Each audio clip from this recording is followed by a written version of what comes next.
اعوذ باللہ من الشیطان الرجیم بسم اللہ الرحمن الرحیم۔ عزیزان من، آج مارچ 1984 کی 30 تاریخ ہے اور درس قرآن کریم کا آغاز سورہ القیامہ کی آیت 16 سے ہو رہا ہے، 75/16۔ سابقہ جمعے کو چونکہ خصوصی درس تھا، اس لیے اس سے پہلے جمعے میں جہاں آیات ختم ہوئی ہیں وہ غالباً وہ شاید آپ کے ذہن میں مستحضر نہ ہو۔ بات وہاں تک پہنچی تھی، کہا یہ گیا تھا کہ انسان کا ہر عمل کا ایک نتیجہ اس کے سامنے آنا ہے، اسے اس کا اعمال نامہ کہا جاتا ہے۔ یہ کوئی خارج سے لکھی ہوئی نوشت نہیں، دستاویز نہیں، خود انسان کے اپنے نفس کے اوپر منقوش اعمال ہیں۔ سمجھانے کے لیے یہ کہا گیا کہ اس وقت وہ لپٹا ہوا ہوتا ہے، ظہور نتائج کے وقت اس کو کھول دیا جاتا ہے، کوئی دوسرا پڑھنے والا نہیں، اسی سے کہا جاتا ہے کہ خود اپنے اعمال نامہ کو آپ پڑھ، اور اس کے بعد یہ کہ خود ہی اس کے اوپر شہادت دے کہ وہ صحیح ہے جو کچھ کہا گیا ہے۔ اسی قسم کی آیات سابقہ درس میں، سابقہ سے پیوست درج میں ہمارے سامنے آئی تھی۔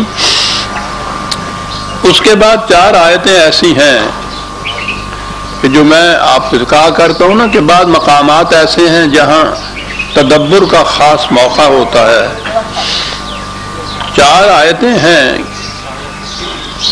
وَلَا تُحَرِّكْ بِهِ لِسَانَكَ لِتَعْجَلَ بِهِ إِنَّ عَلَيْنَا جَمْعَهُ وَقُرْآنَهُ فَإِذَا قَرَأْنَاهُ فَاتَّبِعْ قُرْآنَهُ ثُمَّ إِنَّ عَلَيْنَا بَيَانَهُ۔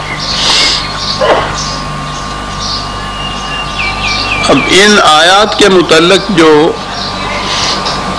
قدیم سے مفہوم چلا آ رہا ہے وہ یہ ہے کہ جبریل امین وحی لاتے تھے، رسول اللہ صلی اللہ علیہ وسلم کے سامنے وہ پڑھتے تھے تو آپ اس کے ساتھ ساتھ خود پڑھتے چلے جاتے تھے، جلدی جلدی سے، تیزی تیزی سے، اور اس سے پھر کچھ الجھاؤ پیدا ہو جاتا تھا۔ ادھر جبریل پڑھتے تھے، ادھر آپ ساتھ اس کے دہراتے تھے، اور اس لیے دہراتے تھے کہ بعد میں کہیں کوئی لفظ رہ نہ جائے۔ تو اس پہ کہا اللہ تعالیٰ نے، جو تفسیر چلی آ رہی ہے میں عرض کر رہا ہوں، تو اللہ تعالیٰ نے یہ کہا کہ تمہیں جلدی جلدی زبان ہلانے کی ضرورت نہیں ہے، جو کچھ جبریل کہتا ہے اس کو اطمینان سے سنتے جاؤ، یہ جو تمہیں خدشہ ہے کہ بعد میں بھول جاؤ گے اور کچھ رہ جائے گا، نہیں، یہ ایسا نہیں، ہم ایسا کریں گے کہ آپ کو یہ ساری وحی اسی طرح سے یاد ہو جائے، اسی طرح سے پھر آپ اس کو پڑھ لیں۔ یہ مفہوم ان 4 آیتوں کا بیان کیا جاتا ہے۔ تدبر کے اعتبار سے، میرے نقطۂ نگاہ سے، جو میری بصیرت قرآنی کی روح سے، یہ اس لیے قابل فہم نہیں کہ اس سے وحی کی نوعیت کچھ اور ہو جاتی ہے۔ جبریل امین کا اس طرح سے ان الفاظ کا پڑھنا، رسول اللہ کا سننا، پھر اس کا دہرانا، قرآن میں تو یہ ہے کہ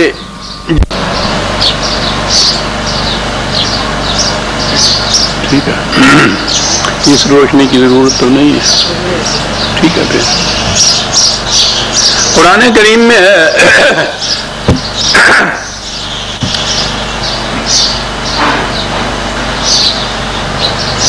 کہ جبریل وحی کو قلب محمدی پر نازل کیا کرتے تھے، بلکہ القاہ، تو یہ کچھ اور حقیقت ہو جاتی ہے، قلب پہ نازل ہونا اور اس طرح سے پڑھ کے سنانا، اور اس کی وجہ سے رسول اللہ صلی اللہ علیہ وسلم کا اسے دہراتے چلے جانا، کچھ تھوڑا سا یہ خدشہ ہونا کہ کچھ رہ نہ جائے، خدا کا یہ یقین دہانی کہ نہیں ایسا نہیں ہوگا، آپ بھولیں گے نہیں، ہم محفوظ کرا دیں گے. تو وہ جو ہے نا قلب محمدی پر القاء کرنا، یہ چیز اس تصور کے ذرا خلاف منافی جاتی ہے. اور پڑھ کے سنانا، آپ کا سننا، آپ کا دہرانا. دوسری چیز یہ ہے کہ اس میں ربط نہیں رہتا. پہلی آیات جو ہیں وہ یہی آ رہی ہیں، وہی اعمال نامے کا اس کے سامنے پیش کرنے کا، اور آخری چیز ہے وَلَوْ أَلْقَى مَعَاذِيرَ، کہ اسے کہا جائے گا کہ اب تو کتنی باتیں بنا، کچھ پیش نہیں تمہاری جا سکتی. وہ جسٹیفیکیٹری ریزن جسے کہتے ہیں اپنے غلط اعمال کے لیے، وہ کتنے ہی تو پیش کر، اس کا کچھ فائدہ نہیں ہوگا. ہم جانتے ہیں کہ تیرے اعمال کیا ہیں اور ان کے نتائج کیا. پیچھے سے یہ بات آ رہی ہے، اور یہ 4 آیتوں کے بعد پھر ہے کَلَّا بَلْ تُحِبُّونَ الْعَاجِلَةَ، کہ یہ لوگ غلط روش پہ چلتے اس لیے ہے جو ہم بات بتاتے ہیں. وہ پیچھے سے بھی وہی مضمون آ رہا ہے، ان آیات کے بعد بھی وہی مضمون ہے جس کا تسلسل ہے. تو ربط کا تقاضا یہ ہے کہ یہ درمیان کی آیات کا مفہوم اسی مضمون سے متعلق ہو جو چلے آ رہا ہے اور جو اس کے بعد آگے چلایا جا رہا ہے. جہاں تک قرآن کے معاملے میں جلدی کرنے کا تعلق ہے، ایک اور مقام ہے جہاں یہی بات کہی گئی ہے لیکن اس کا مفہوم اس سے مختلف ہے. وہاں الفاظ کا دہرانا یا جلدی جلدی پڑھنا یا جبریل امین کے ساتھ اس چیز کا دہراتے چلے جانا، وہاں وہ بات نہیں ہے. 20/114 وَلَا تَعْجَلْ بِالْقُرْآنِ مِنْ قَبْلِ أَنْ يُقْضَى إِلَيْكَ وَحْيُهُ. قرآن بتدریج نازل ہوتا تھا. ایسا نظر آتا ہے کہ نبی اکرم صلی اللہ علیہ وسلم حضور قرآن کو عملی پروگرام دیتے تھے، اس پر عمل پیرا ہوتے تھے، اس کے مطابق عمل کراتے تھے، نظام کی تشکیل کرتے تھے، پروگرام کو آگے بڑھاتے تھے. کہا یہاں یہ ہے کہ جب تک قرآن کا موضوع پورا نہ وحی کے ذریعے آ جائے اس سے پہلے اس کے اوپر عمل پیرا ہونے یا اس کو پروگرام میں لانے کے لیے جلدی نہ کرو. پورا ہو جائے وہ موضوع تو پھر اس کے اوپر عمل پیرا ہو جائیے. یہ بات تو سمجھ میں آ سکتی ہے، اس میں وحی کے الفاظ کے دہرانے کی بات نہیں ہے. ان کو عمل میں لانے کا جو طریق تھا وہ بتایا گیا ہے کہ جب ایک موضوع مکمل ہو جائے تو پھر اس کو عمل میں آپ لائیے. لیکن یہاں جو کہا جاتا ہے تفسیر میں وہ الفاظ ہیں وحی کے جبریل کے ساتھ دہرانے کی بات ہے. تو میں نے عرض کیا کہ یہ 2 چیزیں ہیں جن کی وجہ سے کم از کم میری قرآنی بصیرت کے مطابق یہ مفہوم نہیں جو پیچھے سے بات چلی آ رہی ہے. مفہوم وہی ہے، کہا جا رہا ہے اسی سے جس کے اعمال نامے کا ذکر چلا آ رہا ہے، اسے کہا جا رہا ہے کہ یہ ہے تیرا اعمال نامہ، یہ ہم کھول کے تمہارے سامنے رکھتے ہیں، اس کو خود پڑھو، اس کے بعد دیکھو، تم خود اس کے اوپر شہادت دو گے کہ جو کچھ لکھا گیا صحیح ہے. وَلَوْ أَلْقَى مَعَاذِيرَ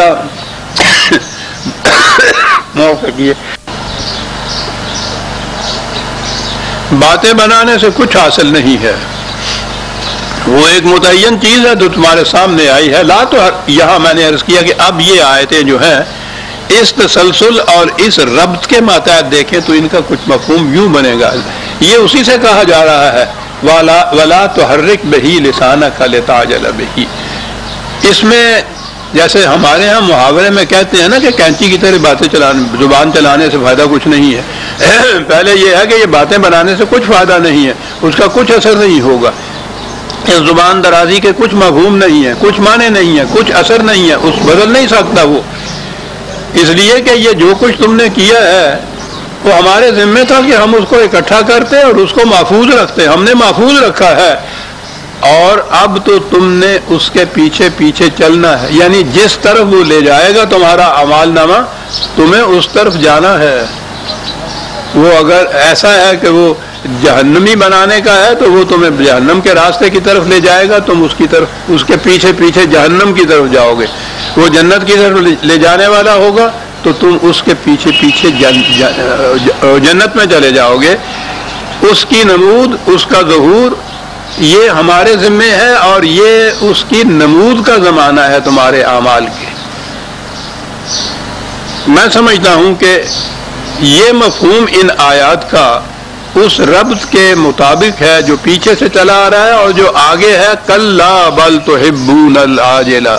اب یہاں بات ہوئی کہ یہ دیکھتے بھالتے اس قسم کی غلط روش کیوں اختیار کرتے ہیں. آپ کو یاد ہے کہ بار بار نقطہ ماسجہ قرآن کی تعلیم کا یہ ہے کہ انسان کی زندگی صرف طبعی زندگی نہیں ہے، یہ تو حیوانی زندگی ہے. اسے اس کے علاوہ ایک اور زندگی بھی دی گئی ہے جسے عام الفاظ میں انسانی زندگی کہیے، انسانی ذات کی زندگی جسے کہتے ہیں، انسانی پرسنالٹی کی زندگی. اعمال کا اثر اس پر ہوتا ہے، وہی ہے کہ جس نے انسان کی طبعی موت کے بعد آگے چلنا ہے. ظہور نتائج اسی کے لیے ہے. جو لوگ اس نظریہ زندگی یا تصور حیات کو نہیں مانتے وہ زندگی کو یہی طبعی زندگی سمجھتے ہیں. زندگی کے تقاضے یہی طبعی تقاضے، زندگی اسی دنیا کی زندگی. قرآن اسے عاجلہ کہہ کے پکارتا ہے. آخرہ کے مقابل میں پیش پا افتادہ، سامنے پڑا ہوا مفاد، اور وہ ذرا بعد میں آنے والا مفاد ہوتا ہے. کہتے ہیں کہ ان کا تصور حیات یہ ہے کہ پیش پا مفاد، افتادہ مفاد جو ہیں طبعی زندگی کے، طبعی دنیا کے، ان کو جھپٹ کر لیا جائے، اس کی پرواہ نہ کی جائے کہ اس کا اثر انسانی ذات پر کیا پڑتا ہے. جس طریقے سے بھی روپیہ دولت ہاتھ میں آتی ہے اکٹھی کر لی جائے صاحب، انجام اس کا کیا ہوگا اس کی پرواہ نہیں یہ کرتے. یہ نظریہ زندگی ہے جس کی روح سے یہ لوگ جائز اور ناجائز میں، غلط اور صحیح میں، حق اور باطل میں تمیز نہیں کرتے. جو چیز جس طریقے سے حاصل ہوتی ہے اس سے حاصل کر لیتے ہیں. یہ وجہ ہے ان لوگوں کی جو ان کا غلط اعمال نامے کے غلط اندراجات ان کو جہنم کی طرف لیے چلے جا رہے ہیں. تحبون العاجلۃ وتذرون الآخرہ، وہ عاجلہ کے مقابل میں آخرہ آ گیا. وہ خیال نہیں کرتے کہ آخرت، عاقبت، انجام کار، معال کار، مستقبل میں اس کا نتیجہ کیا نکلے گا. جتنے غلط روشیں ہیں اس میں ٹھیک ہے، دنیاوی مفاد عاجلہ بڑی جلدی حاصل ہو جاتے ہیں، محسوس ہوتے ہیں، نظر آ جاتے ہیں، کشش ان کی ہوتی ہے. نتائج ان کے غیر محسوس ہوتے ہیں اس وقت. اس کے لیے ذرا گہری نظر سے دیکھنا پڑتا ہے.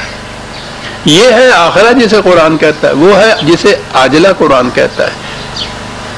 کہتا ہے کہ یہ ہے جو دو تصور حیات، دو نظریات زندگی، دو قسم کے لوگ کہہ لیجئے. تو جو لوگ تو جنہوں نے مستقبل کی خوشگواریوں کو سامنے رکھا ہوگا اس زندگی کے اندر جو دنیا کی زندگی ہے، جب ظہور نتائج کا وقت آئے گا، میں نے یہ بھی عرض کیا ہے نا، یہ ذہن میں رہے گا آپ کے کہ یہ ظہور نتائج کا وقت مرنے کے بعد قیامت ہی میں نہیں آ کے آتا. وہ برحق ہے لیکن اس کا سلسلہ یہاں ہی شروع ہو جاتا ہے. جنت اور جہنم یہاں سے شروع ہوتے ہیں اور ساتھ ہی چلے جاتے ہیں، یوں کہیے ان کے. تو کہا کہ یہ لوگ کہ جن کے سامنے آخرت کا بھی تصور تھا، انہوں نے عاجلہ مفاد کو بعض اوقات اس لیے قربان کر دیا مستقبل خوشگوار بنانے کے لیے کہ زندگی بہرحال آگے چلنے والی جو ہے، خیال اس کا کرنا چاہیے. ظہور نتائج کے وقت جو وجوہ یومئذ ناظرۃ الی ربہا ناظرہ، پہلے ناظرہ زوال کے ساتھ ہے اور دوسرا زوئے کے ساتھ ہے، عربی زبان ہے یہ ساتھ. اس دن یہ لوگ جنہوں نے مستقبل پر نگاہ رکھی ہوگی ان کے چہرے بڑے حشاش بشاش ہوں گے. اب یہ جو چیز ہے نا الی ربہا ناظرہ، دیکھ رہے ہوں گے اپنے رب کی طرف، تو عام طور پر یہ کہا جاتا ہے کہ قیامت میں خدا کا دیدار ہوگا، وہ سامنے آئے گا اور اس طرح سے لوگ دیکھیں گے اس کو، یہ کی جائے۔ میں اس فلسفیانہ بحث میں نہیں پڑھنا پڑتا۔ خدا کا جو تصور قرآن نے دیا ہے وہ بہرحال محسوس آنکھوں سے دیکھا جانا والا نہیں ہے۔ عام آنکھیں تو ایک طرف رہی، وہ تو پیغمبر کی آنکھ میں بھی نہیں دیکھا جا سکتا۔ حضرت موسیٰ علیہ السلام نے بھی جب یہ کہا کہ بات تو آپ سنا رہے ہیں، ذرا بے نقاب سامنے بھی تو آئیے، تو جواب دے دیا گیا کہ لن ترانی، تو دیکھ نہیں سکتا تو۔ وہ محسوسات سے بلند ماورا ذات ہے، برتر از خیال و قیاس و گمان و وہم۔ وہ تو جو اس نے اپنی صفات بیان کر دی ہیں ان سے ایک تصور ذہن میں کچھ قائم ہو سکتا ہے، محسوسات کی دنیا کے ساتھ اس کا تعلق نہیں ہے۔ تو بہرحال یہ اگر محسوس معنوں میں لیا جائے کہ وہاں یہ چیز محسوس طور پر سامنے ہوگی تو وہ قرآن کے اس تصور کے خلاف چلی جاتی ہے، لیکن وہاں کی زندگی کیسی ہوگی اسے ہی ہم نہیں جان سکتے۔ وہ تو خود ہی مثالی طور پر قرآن نے بیان کی ہے، وہ بھی یہ نہیں ہے کہ وہاں اگر اس نے باغ کہا ہے تو اسی قسم کا ایک درخت لگے ہوئے ہوں گے اور وہ باغ ہوگا، اور اس کے نیچے اگر وہ نہریں جاری ہیں تو واقعی وہ ندی اسی طرح کے پانی ہوگی، اور یہ چیزیں قرآن نے کہا ہے کہ ہم نے سمجھانے کے لیے مثالی طور پر یہ کہا ہے۔ خدا کی کرم گستری، اس کی عنایات، اس کی نوازشات، یہ رب سے ربوبیت ہی کیوں نہ مرام لی جائے، قرآن میں متعدد مقامات کے اوپر ہے۔ اس کے سامان ربوبیت کی فراوانیاں وہ ان کو حاصل ہوں گی اور اس سے ان کی زندگی بڑی خوشگوار ہوگی، چہرے بڑے مسکراہٹ سے بھرے ہوں گے۔ وَوُجُوهٌ يَوْمَئِذٍ بَاسِرَةٌ تَظُنُّ أَن يُفْعَلَ بِهَا فَاقِرَةٌ۔ اور دوسرے قسم کے جو لوگ ہوں گے ان کے چہرے بڑے افسردہ، پژمردہ، منہ بسورے ہوئے جسے کہتے ہیں، یہ باسرہ وہی سے ہے۔ ان کی کیفیت یہ ہوگی اس لیے کہ انہیں نظر آ رہا ہوگا کہ ایک کمر توڑ دینے والی ایک مصیبت ہے جو آ کے پڑے گی مجھ پر۔ وہ جو انجام ہوگا اپنی غلط روش کا وہ اس وقت محسوس طور پر سامنے آ جائے گا۔ یہاں تو صورت یہی ہے نا کہ انسان اپنی غلط روش کے انجام کو محسوس طور پر اپنے سامنے نہیں دیکھنا چاہتا یا دیکھتا نہیں ہے، وہ سامنے آ جائے گی اور اسے نظر آئے گا کہ ہاں ایک یہ جو فاقرہ ہے، بہت بڑی کمر شکن جسے کہتے ہیں، کمر توڑ دینے والی ایک مصیبت ہے جو آنے والی ہے۔ کلا، اب یہ کہتا ہے کہ یہ انکار کیے چلے جاتے ہیں آخرت کی زندگی کا، مرنے کے بعد کی زندگی کا، حالانکہ مرنے کے وقتی کیفیت کچھ اور ہو جاتی ہے انسان کی۔ اذا بلغت التراقیہ وقیل من راق وظن انہ الفراق والتفت الساق بالساق۔ میں نے عرض کیا تھا نا کہ یہ آخری پارے کی آخری دو تین پاروں کی یہ اس قسم کی آخری جو صورتیں ہیں ان کی آیات بھی آپ دیکھیں، دو دو لفظ کی آیتیں ہیں، ادبی لحاظ سے بھی بالکل عروج پہ پہنچی ہوئی ان کی کیفیت یہ ہے۔ اقتناز اور جامعیت اور کنسنٹریشن کی یہ کیفیت ہے کہ ایک ایک لفظ کے اندر معنی کی دنیا چھپی ہوئی نظر آتی ہے آپ کو۔ اب دیکھتے ہیں کس انداز سے یہ ایسا نظر آتا ہے جیسے کچھ شاعری کی بات ہو رہی ہے۔ کہا کہ اسی زندگی میں سکرات موت کی ہچکیاں لے رہا ہو، جس وقت موت سامنے نظر آ رہی ہو، اس وقت کیفیت یہ ہوتی ہے تیمارداروں کی بھی کہ کوئی علاج معالجہ تو ایک طرف رہا، وہ توہمات تک سے بھی نہیں چوکتے، وہ کہتے ہیں کوئی بات نہیں، اگر کسی دوائی سے فائدہ نہیں ہوتا کسی جھاڑ پھونک والے کوئی بلا لو، دم درود ہی کچھ کرا لو، کسی پیر صاحب کو آواز دے دو۔ یعنی تمہاری اس وقت مایوسی کی یہ کیفیت تمہاری ہوتی ہے کہ یہ جو ساری دنیا اسباب میں ہر چیز تم اسباب کی روح سے، سامان کی روح سے، محسوسات کی روح سے کرتے تھے، اس وقت تم تو توہمات کی دنیا میں چلے جاتے ہو کہ کسی طرح سے یہ بچ جائے، اس کی مصیبت تکلیف کم ہو جائے۔ وہاں تک تم پہنچ جاتے ہو. یہ جو اس وقت تم اس طرح سے انکار پہ انکار کیے چلے جاتے ہو، اس وقت کیفیت تمہاری یہ ہوتی ہے کہ بخلا اٹھے ہوتے ہو تمہاری پریشانی کی یہ کیفیت ہوتی ہے کہ وہ یہ کہتے ہو. اور یہ روز ہمارا تجربہ ہے ایسے وقت میں کہ جب کیفیت یہ ہو جائے کہ وہ طبیب بھی بالی سے مایوس ہو کے اٹھ کے چلا جا رہا ہو، یوں خدا کی خدائی برحق ہے پر اثر کی ہمیں تو آس نہیں، تو اس وقت پھر یہ کیفیت ہوتی ہے. کوئی کہتا ہے کہ صاحب وہاں ہے ایک بنگڑ خانے کا چوڑا، وہ ڈھول بجاتا ہے تو اس سے یہ فائدہ ہو جاتا ہے. وہ کہتا ہے انہوں ہی سادل لیتے ہیں. یعنی کیا انداز ہے قرآن کا یہ بات کہنے کا کہ اس وقت عقل اور فکر اور منطق اور فلسفہ اور محسوسات اور طب اور دوا دارو سب چیزیں تم چھوڑ جاتے ہو اور یہاں تک پہنچ جاتے ہو کہ عام زندگی میں جن چیزوں کے اوپر تم مذاق کرو اس وقت ان چیزوں کے متعلق بھی کہتے ہو کہ وہ یہ بھی کر کے دیکھ لو، شاید یہی کچھ ہو جائے. تمہاری مایوسیوں کی یہ کیفیت ہوتی ہے.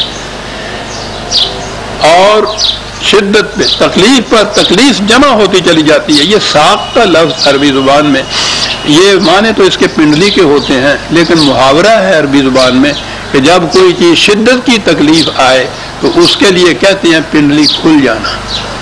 اردو میں بھی ایک محاورہ ہے اگرچہ اس کے معنی کچھ اور ہوتے ہیں. تکلیف پہ تکلیف بڑھتی چلی جاتی ہے. وَإِلَىٰ رَبِّكَ يَوْمَئِذٍ الْمَسَاقُ، اس وقت پھر مساق جیسے کوئی ہنکائے جا رہا ہو نا، کسی بیل کو کسی مویشی کو پیچھے سے ہانکتا ہوا چلا جا رہا ہو، لے جا رہا ہو کھینچ کے کسی طرف، وہ جا نہ رہا ہو یہ لے جا رہا ہو. یعنی عجیب انداز کی بات ایک لفظ میں کہہ دی کہ یہ پھر اس وقت ہنکائے جا رہا ہوتا ہے بارگاہ خداوندی کی طرف. کیا بات تھی جو اس کی یہ کیفیت ہو گئی؟ یہ وہ تھا. اب 2 آیتوں میں آپ غور کیجئے. ادب میں ایک صنف ہوتی ہے اسے لفظ و نشر کہتے ہیں. ادھر کے ایک لفظ کے مقابل میں سامنے دوسرا لفظ، عام طور پر شاعری میں یہ ہوتا ہے. تو یہ عربی زبان کے ادب میں بھی یہ بڑی خصوصیت ہے کیونکہ اس میں تو الفاظ پوچھئے نہیں کتنے ہوتے ہیں صاحب، مرادفات تو سینکڑوں ہزاروں کی تعداد میں ہوتے ہیں. تو وہ اپنے ہاں یہ لفظ و نشر ان کے ہاں بڑا اثیر ہوتا تھا. قرآن نے اس آیت کے اندر یہ نظر آ رہا ہے فلا صدق ولا صلی. کیوں ہوئی اس کی یہ حالت ایسی؟ اس لیے کہ فلا صدق ولا صلی ولکن کذب وتولی. یہ صدقہ کے مقابل میں کذبہ آیا ہے اس لیے کہ یہ حقائق کی تصدیق نہیں کرتا تھا. تصدیق نہیں کرتا تھا. یہی ایک بات تو یہ ہے کہ کچھ نہ کرے خاموش رہے. نہیں، آگے دوسری آیت میں اس کے مقابل میں لفظ کذبہ آ گیا، صدقہ کے مقابل میں کذبہ آ گیا. تصدیق نہیں کرتا تھا، حقائق کی تکذیب کرتا تھا اس کی. اب یہ دیکھیں نا دونوں چیزیں ملانے کے سے وہ مطلب بالکل واضح ہو جاتا. ایک دوسرے کے اپوزٹ ہوتی، ایک دوسرے سے متضاد ہوتی ہیں، یہ چیزیں متخالف ہوتی ہیں. فلا صدق ولکن کذب، تصدیق نہیں کرتا تھا، تکذیب کرتا تھا. دوسرا لفظ ہے ولا صلی وتولی.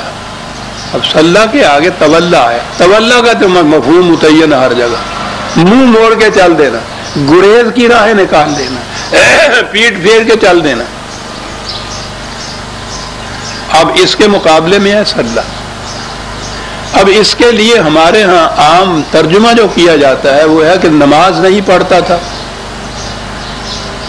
ٹھیک ہے، صلاۃ بڑی اہم چیز ہے، لیکن وہ تو میں اس آیت میں یہ کہہ رہا ہوں کہ یہ وہ جو ادبی اعجاز ہے قرآن کا لفظ و نشر کا، یہ اس کے خلاف چلی جاتی ہے بات کہ ادھر وہ صلی کہتا ہے، سامنے تولی کہتا ہے، تولی کے مقابل کا لفظ آنا چاہیے، اس کی ضد آنا چاہیے یہ لفظ جو ہے. تو عربی زبان میں یہ مادہ ہی جو ہے نا جس کو صلاۃ ہم کہتے ہیں، اس کے معنی ہیں کسی کے پیچھے پیچھے سیدھے راستے پہ چلے جانا. بنیادی معنی اس کے یہ ہیں. پھر دوہرا دوں جو کئی دفعہ دہرایا گیا، مسلی جسے کہتے ہیں، یہ ریس کورس میں ایک گھوڑا پہلے نمبر پہ جا رہا ہو، اس کے پیچھے دوسرا گھوڑا اس کے اس انداز سے اس کے پیچھے پیچھے جائے کہ اس کی کنوتیاں اس کی پشت کے ساتھ چھوتی ہوئی ہوں، یعنی دونوں کے درمیان میں کوئی فاصلہ نہ ہو، لیکن جائے یہ اس کے پیچھے اور مسلسل اس کے پیچھے جائے، اسے مسلی کہتے ہیں عربی میں۔ ہمارے ہاں تو مسلی کا ترجمہ ہمارے ہاں نماز پڑھنے والا ہوتا ہے، اور ذرا آگے بڑھ جائیے یا چلے جائیے یہ جو علاقے ہمارے یہاں میاں والے وغیرہ کے تھے تو ہمیں پتا ہوتے مسلی کہڑے ہوں آگے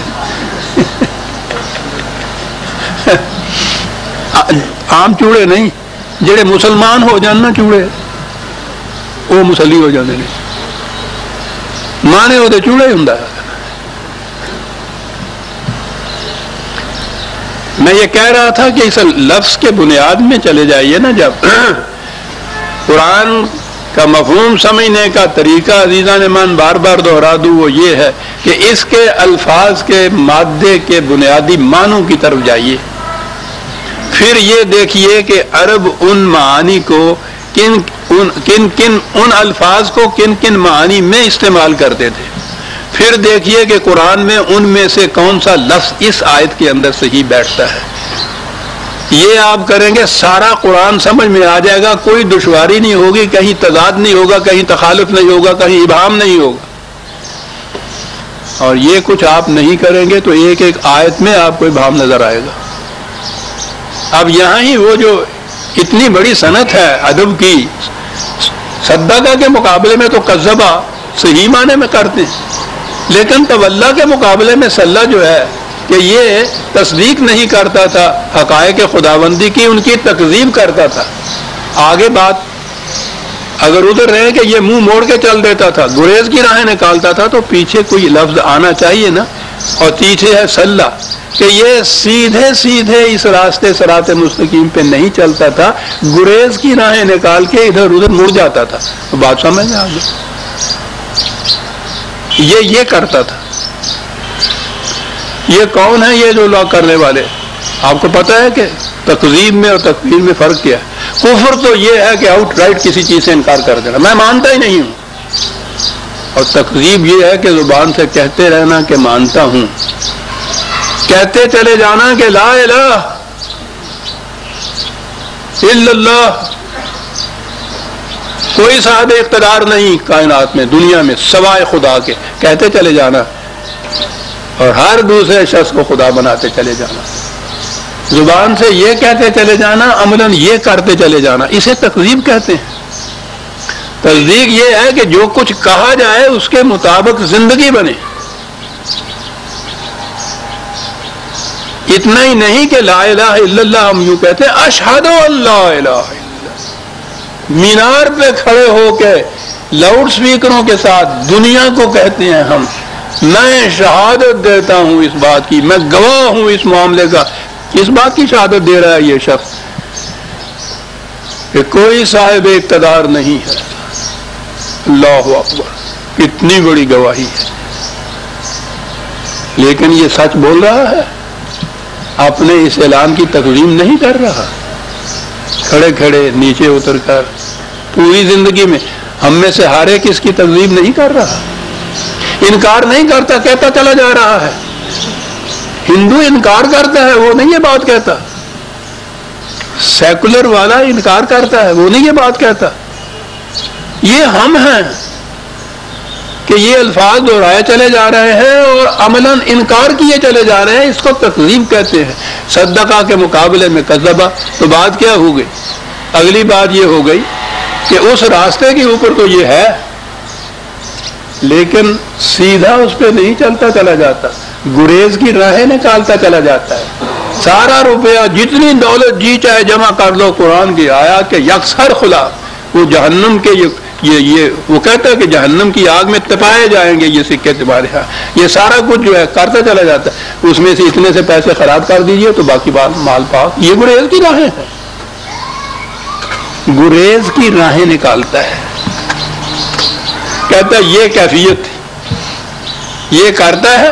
ثم ذهب الى اهله يتمطى، اور پھر بڑے فخر سے اپنے گھر کی طرف آتا ہے اور کہتا ہے کہ میں نے سب ٹھیک کر لیا ایسا. وہ ہے نا قرآن میں دوسری جگہ کہ جب ان سے کہا جائے گا کہ بابا یہاں کا تو تم عیش سامانیوں کا انتظام کر لیا ہے, آخرت میں بھی سوچو کہ کیا عشر ہوگا, تو قرآن کہتا ہے وہ ان سے کہے گا کہ کوئی بات نہیں ہے, میں نے وہاں کا بھی انتظام کر رکھا ہے. ارے کیا کر رکھا؟ کہتا دیکھ لینا وہاں ہمیں یہاں سے بھی زیادہ بہتر مکان ملے گا. تو وہ تو ہے کہ جو شخص یہاں ایک مسجد بنا دے موتیوں کا گھر وہاں بن جائے. جس طرح جی چاہے دولت جمع کر لو, پوری بنا دو, اس میں کوئی حصہ ڈال دیجئے, وہاں اب سیکیور ہو گیا آپ کے لیے ایک مکان. وہ جو کہتا ہے نا کہ گھبراؤ نہیں میں نے وہاں کا بھی انتظام کر رکھا ہے, یہ وہاں کے انتظامات ہیں نا جو یہ یا تھا اپنے گھر والوں کی طرف آتا ہے بڑے فخر سے, یعنی شرم نہیں آتی اس کو, ندامت نہیں ہے, فخر ہے اس بات کے اوپر. کیا بات ہے سر. اولا لک فاولا ثم اولا لک فاولا دوہرایا قرآن میں, بڑے فخر سے آ رہا ہے اپنے گھر والوں کی طرف, سمجھتا نہیں کہ تباہی ہے اس کے لیے, یکسر تباہی, بالکل تباہی. یہ ہے کیفیت, فخر یہ ہے اس کے ساتھ. اور اگلی بات یہ ہے کہ ایحسب الانسان ان یترک سدی, بڑا عجیب لفظ ہے سر.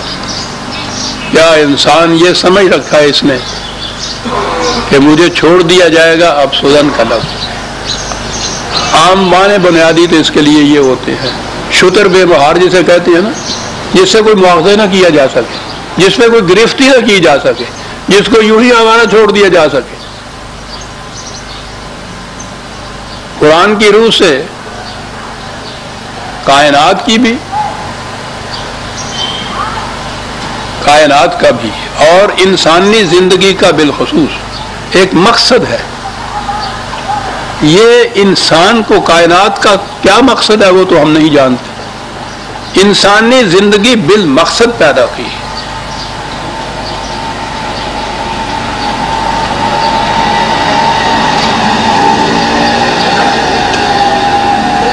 ہزار گنا فراغ و ہزار گنا فروغ, یہ ایک بات کہ آدم ہے صاحب مقصود, پرپز ہے ایک لائف کا, منتہا ہے ایک, رسم العین ہے ایک اس کا. جو چیز کسی مقصد کے لیے پیدا کی گئی ہو وہ عبث تو نہیں ہوتی. اب عبث کا لفظ آیا ہے دوسری جگہ 23/115.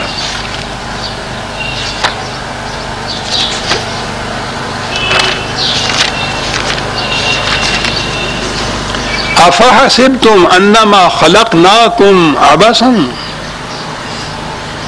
کیا تم یہ سمجھے بیٹھے ہو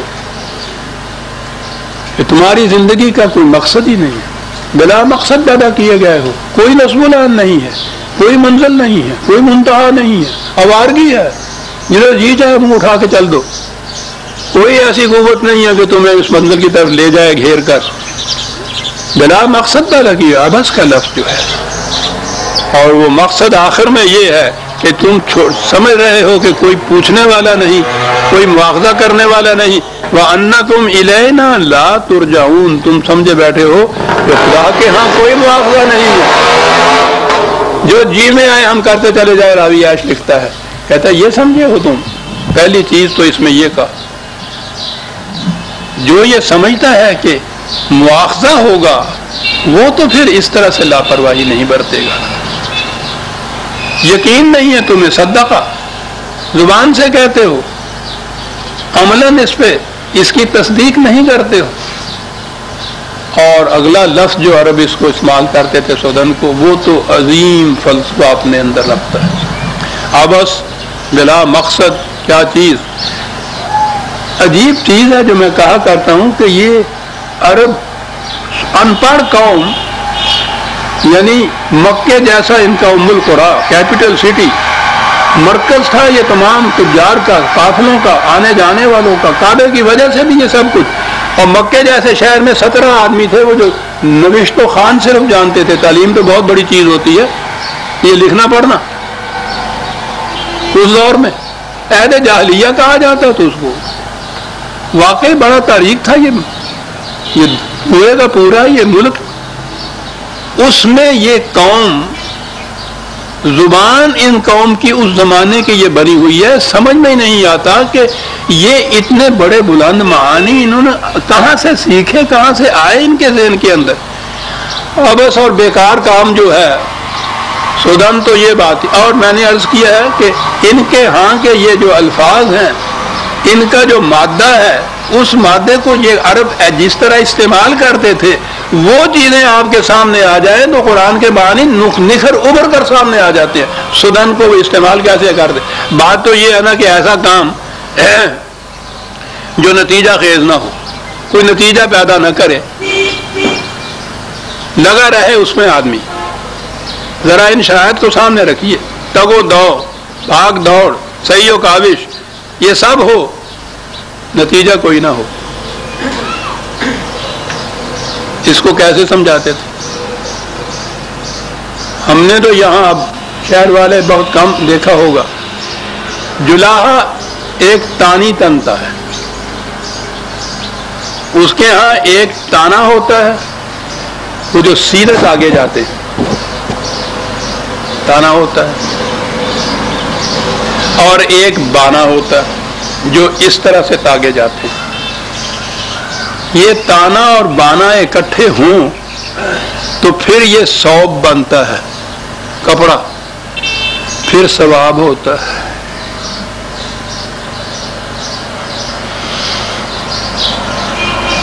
اگر تانا ہی تانا رہے، ساری عمر جلاحہ لگا رہے، تانا ہی تانا ہو، تنتا چلا جائے، کوئی نتیجہ، حبطت اعمالہم، تگ و تاز ہو رہی ہے، سعی و کاوش ہو رہی ہے، محنت ہو رہی ہے، لگا ہوا ہے، ساری عمر لگا رہے، کوئی نتیجہ نہیں نکلے گا۔ اور اگر کوئی دوسری طرف بانا ہی بانا لگتا رہے، پھر بھی کوئی نتیجہ نہیں نکلتا۔ سیکولر زندگی ہو، مادی زندگی ہو، صرف دنیاوی زندگی ہو، اس کے اندر اقدار خدا بندی کا بانا نہ، تو وہ تانا ہی تانا رہے گا۔ خانقاہیت کی زندگی ہو، آپ کے ہاں کی یہ شرعی رسومات کی اور شاعر کی زندگی ہو، بانا ہی بانا ہوگا، تانا ہے نہیں۔ ادھر بانا نہیں ہے، تانا ہے، ادھر بانا ہے، تانا نہیں، ساری عمر یہ بانے میں لگے رہے، وہ تانے میں لگے رہے، حبطت اعمالہم، وہ بھی گیا، یہ بھی گیا۔ ایک لفظ سودن، زندگی ان دونوں کے امتزاج کا نام ہے۔ جدا ہو دین سیاست سے تو رہ جاتی ہے چنگیزی۔ کیا بات کہہ جاتا ہے؟ دین مذہب نہیں، مذہب تو میرا تانا ہی تانا ہوتا ہے۔ یہ خانقاہیت بھی تانا ہی تانا ہے، جسے روحانیت کہتے ہیں، فریب نفس ہے۔ یہ مکینیکلی رسمی طور پر یہ مذہب کے جتنے بھی شاعر یہ فرائض ادا کرنے والی بات ہے، رسمی طور پر مکینیکلی میں عرض کر رہا ہوں، یہ بھی تانا ہی تانا ہے۔ دوسری طرف یہ زندگی کا مقصود صرف اس طبی زندگی کے اسباب اور سامان کو اکٹھا کرتے چلے جانا، ان میں اقدار خدا بندی نہ لانا، بانا ہی بانا ہے، تانا نہیں ہے۔ زندگی ان دونوں کے امتزاج کا نام ہے، دین اور دنیا کا امتزاج، عاجلہ اور آخرہ کا امتزاج۔ ان الفاظ میں کہیے تو مادی روحانی کا تو میں لفظ استعمال نہیں کیا کرتا، وہ پھر اسی تانے کی طرف لے جاتا ہے انسان کو۔ اقدار کہا کرتا ہوں میں، وہ صحیح لفظ ہے، ویلیو ساتھ ہونے چاہیے اس کے۔ یہ دونوں چیزیں اکٹھی کی جائیں تو پھر دین بنتا ہے۔ تانا اور بانا اکٹھا کیا جائے، کیا بات ہے اس قوم کی۔ اس سے ثوب لفظ انہوں نے استعمال کیا، کپڑا بنتا ہے، اور اس ثوب سے کہا کہ ایسا کیا جائے تو ثواب ہوتا ہے کام کا، نہ کیا جائے تو پھر ثواب نہیں ہوتا۔ کسی کے پاس دانا ہوتا ہے، کسی کے پاس بانا ہوتا ہے، دونوں فریب میں مبتلا ہوتے ہیں کہ بڑا کام کر رہے ہیں۔ غور فرمایا آپ نے؟ ہمارے ہاں تو یہ جو تانا اور بانا تو کھڈی کے اوپر وہ ہوتا ہے نا، اس سے پہلی ایک منزل ہوتی ہے، یہ سوت، وہ تاگے، تو جلائے کو جو دیے جاتے تھے نا تو ہمارے یہاں وہ لپٹے ہوئے ہوتے تھے، تو پہلی منزل اس کی یہ ہوتی تھی عام طور پہ راستے میں وہ یہاں سے وہاں تک اس لکڑیاں سے کانے سے کھڑے کر کے تو وہ اس تاغے کو یہاں سے وہاں تک لے جاتے تھے، لاتے تھے۔ عام طور پر ان کی عورتیں یہ کیا کرتی تھی پنجابی میں وہ کام کہ جس میں وہ یوں ہی بھاگ دوڑ تو کی جائے، جی اچھا ادھر سے ادھر، ادھر سے ادھر لیے پھرتی تھی، چلتی رہتی تھی وہ دن بھر۔ وہ اس کو ایک دانے کی شکل، ابتدائی شکل دینے کی وہ صورت ہوتی تھی، لیکن اتنی سی چیز جتنی وہ کر رہی ہوتی تھی کہ اسی کو وہاں چھوڑ دیا جائے تو بے معنی ہوتا تھا نا۔ تو ہمارے ہاں پنجابی میں ایک محاورہ ہوتا تھا کہ جو اس طرح سے دوڑ دھوپ تو بہت کرے لیکن اس کا نتیجہ کچھ نہ نکلے، تو کہا کرتے تھے کہ جلائی تانا تاندی پھر دی ہے، یعنی وہ جو چیز ہے جس میں بانا نہیں آ کے ڈلتا، تانے کی ساری محنت بیکار چلی جاتی ہے۔ اولئک حبطت اعمالہم، کہا کہ یہ سمجھتا یہ ہے کہ کوئی مواخذہ کرنے والا نہیں ہے، اور کیفیت زندگی کے اعمال کی یہ ہے کہ تانا تنتا رہتا ہے ساری عمر، اور ذہن میں یہ تصور ہے کہ بہت اچھا کپڑا بن رہا ہوں میں۔ یہ بات نہیں ہے۔ زندگی کے اس امتزاج کے، ان دو چیزوں کے امتزاج کے نام سے اس کا ایک محسوس نتیجہ مرتب ہوگا جب تانا اور بانا دونوں ساتھ ہوں گی۔ مادی دنیا کے اسباب و اسباب کے لیے تمام یہ ذرائع اور قوتیں اور اقدار خداوندی کا ساتھ بانا۔ این یترا کا سدن، آپ غور فرمایا کہ ایک لفظ میں قرآن بات کیا کتنی بڑی گیا تک، ساری دنیا کا فلسفہ آ جاتا ہے اس لفظ کے اندر۔ اب یہی رہی بات کہ کیا اس کے بعد پھر دوسری زندگی بھی ہوگی؟ پچھلی آیت میں بھی سورت میں بھی آ چکا ہے۔ یہ اعتراض یہ کرتے ہیں کہ جب انسان مر آ جائے گا، ہڈیاں بوسیدہ ہو جائیں گی، خاک میں مل جائیں گی، گوشت کو کیڑے کھا جائیں گے، یہ راکھ کے ساتھ راکھ ہو جائیں گی، تو اس کے بعد انسان کو زندگی کیسے ملے گی؟ قرآن نے ایک تو یہ کہا کہ اس زندگی کے متعلق تم ذہن میں نہیں لا سکتے کہ وہ کیسی ہوگی، لیکن اگر اعتراض تمہارا یہی ہے کہ یہ ناممکنات میں سے ہے کہ جب انسان کے جسم میں سے کوئی چیز اس طرح باقی نہ رہے تو پھر اس کو پیدا کیا جائے، قرآن تو اس قسم کی ایک دلیل دیتا ہے کہ اس کے بعد وہ کہتا ہے کہ لا برہان لہو، اس کا توڑ ان کے پاس نہیں ہو سکتا جو ہم دلیل دیتے ہیں۔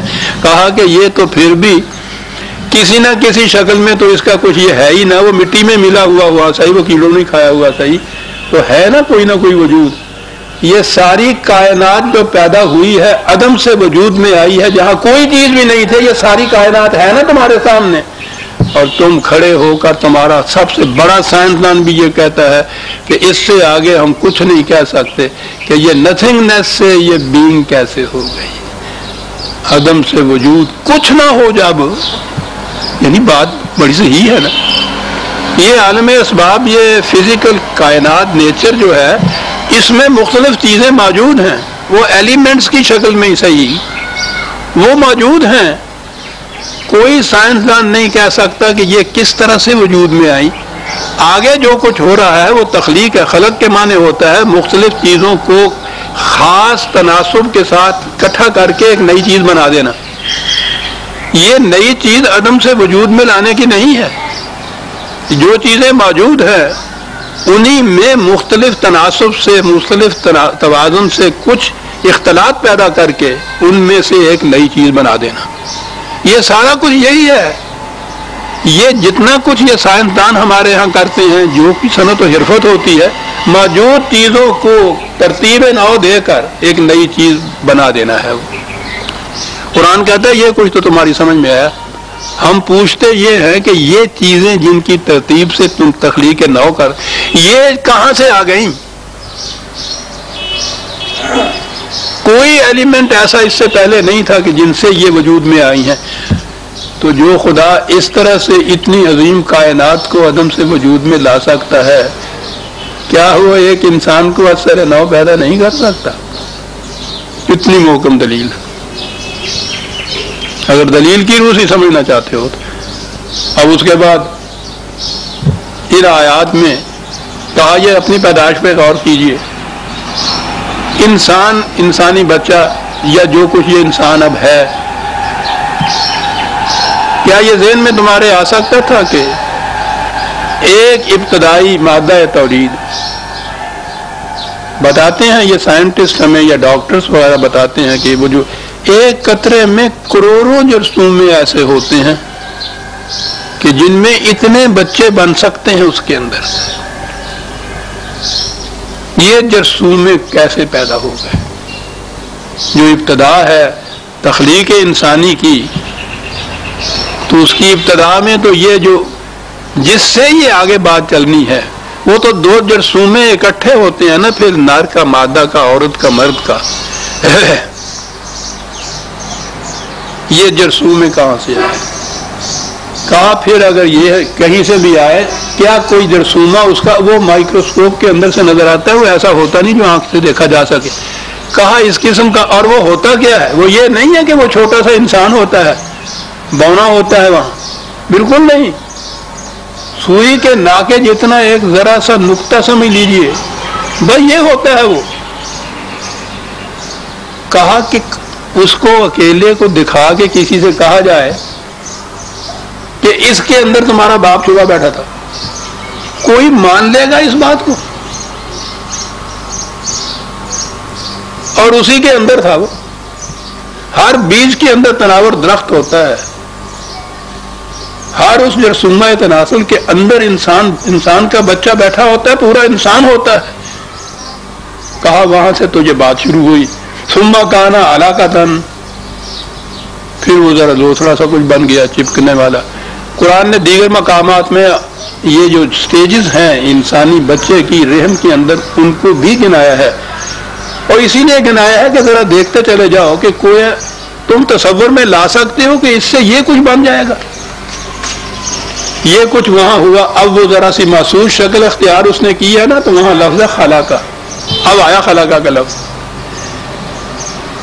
خلاقہ، اور آگے ہے فسوا، کیا بات، اب اس میں تناسب پیدا، وہ گول مول سا ایک لوتھڑا سا ہی ہوتا ہے، اب اس کے اندر سارا تناسب، سر ہے، آنکھیں ہیں، یہ بازو ہیں، یہ ٹانگیں ہیں، یہ انگلیاں ہیں، یہ سب کچھ ہے۔ سوا کہتے ہیں حشو و زوائد کو، فالتو چیزوں کو ادھر ادھر چھانٹ کر الگ کر کے اس میں سے ایک المصور خدا کی ہے نا صفت، اس کے مطابق ایک چیز جو ہے مجسمہ کھڑا کرنا۔ وہ کمہار کانچ کے اوپر مٹی کا اتنا بڑا توبہ سا لوتھڑا سا ڈالتا ہے، گھماتا ہے، تو پتہ ہے آپ کیا کیا کرتا ہے وہ جتنی زائد مٹی ہوتی ہے نا، کبھی آپ نے دیکھا ہو، بڑی دلچسپ چیز ہے اور بڑا ہنرمند ہوتا ہے وہ کمہار جو ہے، وہ یہی دو ہاتھ ہوتے ہیں، ایک اس کے پاس تاگا ہوتا ہے، تھوڑا سا پانی ہوتا ہے، اس کو یوں کچھ کرتا چلا جاتا ہے اور مٹی کو ادھر ادھر وہ الگ کرتا چلا جاتا ہے، اس میں مٹی وہ کرتا ہوا کرتا چلا جاتا ہے، اور اس میں سے ہم دیکھتے ہیں اب خورا بن گیا، سراہی بن گئی، ٹھیک ہے، یہ بن گیا المصور۔ یہ جو عمل ہے نا، حشو و زوائد کو الگ کر کے صحیح تناسب سے ایک چیز پیدا کرتے نا، یہ تسویہ کہلاتا ہے، فسوا، کہتا وہاں پھر یہ کچھ بھی ہوتا ہے۔ تم میں سے کوئی یہ کچھ نہیں کر رہا ہوتا، نہ اس بچے کے باپ کر رہا ہوتا ہے، نہ اس بچے کی ماں کر رہی ہوتی، نہ وہاں کوئی مشینری لگی ہوئی ہے جو یہ کچھ وہاں خراج لگا ہوا ہے یہ کچھ کرے، وہ یہ کچھ کیسے ہو رہا ہے؟ قانون خداوندی ہے نا جس کی روح سے یہ کرتا۔ اور آگے پھر اس کے فجعل منہ الزوجین الذکر والانثى، ایک ہی قسم کا وہ نہیں پیدا ہو جاتا، اس میں سے نر اور مادے کی تمیز پھر پیدا ہو، دونوں کے، تبھی یہ جو جسم کے وظائف اور چیزیں ہوتی ہیں دونوں کی وہ الگ الگ کچھ ہو جاتی ہیں اسی جرثومہ سے۔ وہ کہا صرف اتنی سی چیز پہ ہی غور کرو، اور اس کے بعد الیس ذالک بقادر علی ان یحیی الموتى، الیس ذالک بقادر، کیا یہ کچھ کر لینے والا جو خدا کا قانون ہے وہ اس پہ قادر نہیں ہے کہ وہ انسان کو پھر زندہ کر دے؟ کیا بات ہے دلیل کی، کیا بات ہے بات سمجھانے کی صاحب۔ بات بات تو یہ ہے کہ انسان کی زندگی اسی دنیا کی زندگی نہیں ہے، زندگی آگے چلتی ہے. آگے جو زندگی ہے اس زندگی کا دار و مدار ان اعمال پہ ہے جو اس دنیا میں انسان کرتا ہے. ارتقائی منزل میں آگے بڑھنا یا وہیں رک کر کھڑے ہو جانا جسے جہنم یا جہنم کہا جاتا ہے. یہ تصور حیات جو ہے اس کے لیے راستے میں یہی چیز مانے تھی جو یہ کہتے تھے کہ نہیں صاحب انسان ہم دبا دیتے ہیں اس کو مٹی کھا جاتی ہے، جلا دیتے ہیں، پانی میں گرتا ہے، مچھلیاں کھا جاتی ہیں، تو اس کے بعد کس طرح سے کوئی چیز وجود میں آ سکتی ہے؟ یہ تو وہ کہتے ہیں ختم ہو گیا.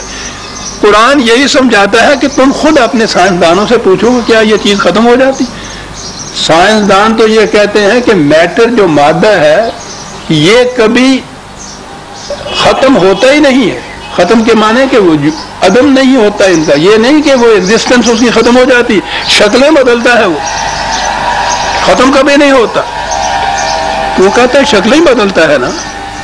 تو کیا جس نے ایک جرثومے کی شکلیں بدل کر ایک تندرست توانا بچے کی حید میں پیدا کیا، پھر وہ انسان اتنا بڑا بن گیا، تو کیا اس طرح شکلیں بدلنے والا خدا کا قانون یہ نہیں کر سکتا کہ جیسے تم کہتے ہو انسان مر گیا وہ انسان زندہ ہو جائے؟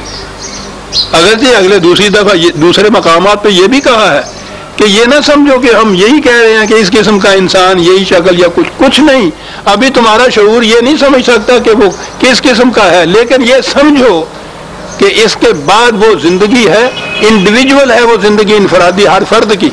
ہر فرد کو احساس ہوگا اس کا کہ میں نے پہلی زندگی بسر کی ہے.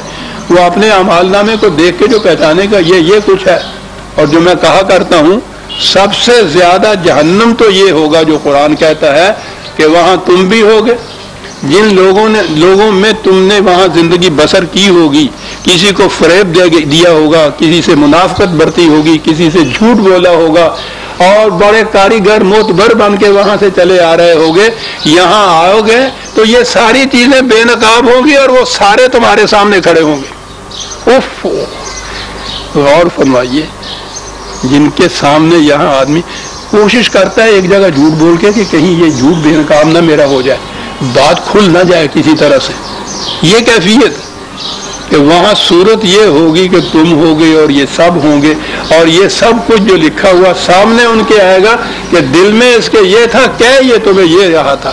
وہ پوچھیں گے نا کہ کیوں حضرت صاحب وہاں تو بڑے مقدس اور معتبر بنے بڑے تھے اور حالت آپ کی یہ تھی. اور پھر یہ قرآن کہتا ہے وَلَوْ أَلْقَى مَعَاذِيرَ، کوئی کسی قسم کی بہانہ سازی اور عذر وہاں کام نہیں دے سکے گا. حقیقت بے نقاب ہو کر سامنے آ جائے گی. تو سب سے بڑا جہنم تو یہ ہے عزیزان مان. تو یہ ہے قرآن، اس کا نقطۂ ماسکہ تعلیم کا یہ ہے کہ تمہارا ہر عمل، ہر کام، ہر آرزو اور ہر ارادے تک اپنا نتیجہ، محسوس نتیجہ برآمد کر کے رہے گا، یہاں نہیں اگلی زندگی میں رہی. اور یہی ہے ساری قرآن کی تعلیم کا ملخص عزیزان مان. سورہ القیامہ آج اس آیت پر ختم ہو گئی. آئندہ ہم سورہ الدہر لیں گے، 76ویں سورت. اللہ تعالی الانسان حین میں، کیا بات ہے، پچھلی آیت کے تسلسل میں ہی یہ چیز آ رہی ہے. اللہ تعالی الانسان حین من الدہر لم یکن شیئا مذکورا. وہاں سے بات کہ یہ تو اس قابل بھی نہیں تھا کہ جس کے متعلق تم کوئی لفظ بھی تمہارے پاس نہیں ڈکشنری کے اندر جو بتا سکو کہ اس سے پہلے یہ کیا تھا، جسے تم نان ایگزسٹنٹ کہہ دیتے ہو، صرف عدم کہہ دیتے ہو، موجود نہیں تھا. کیا تھا تم نہیں کہہ سکتے. یہ ہم آئندہ لیں گے. ربنا تقبل منا انک انت السمیع العلیم.